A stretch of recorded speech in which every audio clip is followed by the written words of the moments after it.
Hi, I'm Stevie Marie Iorio. My professor is Dr. Louch at Duquesne University. For my Intro to Management class, I created a PowerPoint and lecture for a lesson on business ethics.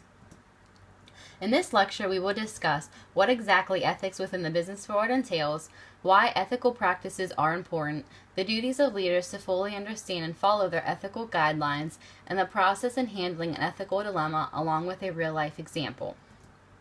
Ethics within the business world encompasses the decisions made by all levels of management and employees. Ethics includes the principles, values, and beliefs that define proper and improper behavior as a member of a business. The most important aspect of any business is to accumulate long-lasting relationships with customers that will ensure profitability.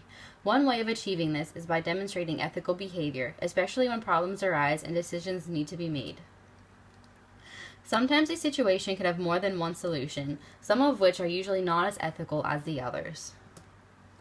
Ethics is a subjective term, meaning it's based on inner experience and ideals that help choose choices, but for the most part the principles are mostly analogous, so they correspond and are usually similar and concrete. Sam D. Kay, in Doing What's Right, Communicating Business Ethics, describes a previously conceived notion that business ethics mostly consisted of personal characteristics like honesty and sound judgment, but that now ethics is both needed at the individual and corporate level. Ethics is essential to any business for many reasons. The article entitled, "What is the Importance of Business Ethics?" discusses how.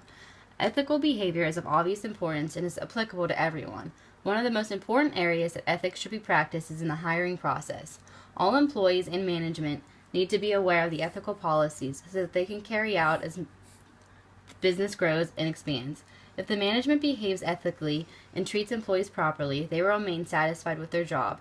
Hiring and retaining productive and efficient employees is imperative to any successful business, so treating them with respect will ensure a low turnover rate.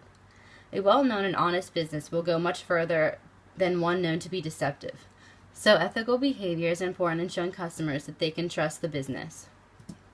Leaders within the business need to be fully aware and practice all ethical behavior in order to prevent themselves or employees from bending or breaking rules. Certain rules or policies set in place can accidentally cause employees to act this way, but management can avoid these issues by actively checking up on employees and fully exploring all modes of action that any potential policy can cause. An example of this would be a formal policy that all retail employees have to meet a sales quota by selling enough merchandise to meet a certain profit goal. This could cause employees to lie to customers and tell them clothes look good when they don't. Practicing ethical behavior is just as important for the leaders because their decisions are usually the most critical and extensive ones within the business. So not following their own ethical guidelines can cause more significant problems than what employees might create when behaving unethically. In the article Ethical Breakdowns, one example of an improper ethical decision by the leaders that caused injuries and death is explained. Ford Motors pushed the production of the Ford Pinto, even though crash tests indicated faulty gas tanks that would rupture and explode when in accidents. Their worry of regaining competitive edge hindered their decision-making abilities, leading to worst-case scenarios for some of their customers. The last topic of discussion is a process for handling ethical issues and my own personal example to demonstrate. The most ideal process is explained in Chapter 5, Managing Social Responsibility and Ethics by Robbins and Coulter. The first step is defining exactly what the ethical dilemma is. This is usually the most obvious step, but making sure the exact issue and not an illusion of the actual problem is crucial in finding a proper solution. Next is to decide whom the affected stakeholders are in the case they need notified of the issue. The third step is to find out which personal, organizational, and external factors are important in the decision.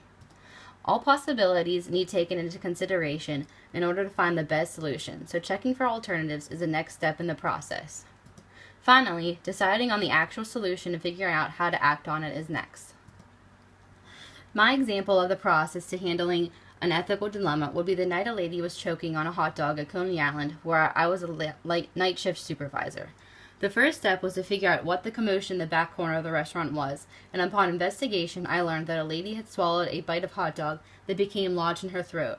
She was throwing up mucus trying to get it out, but it was not budging. She was clearly terrified and needed help.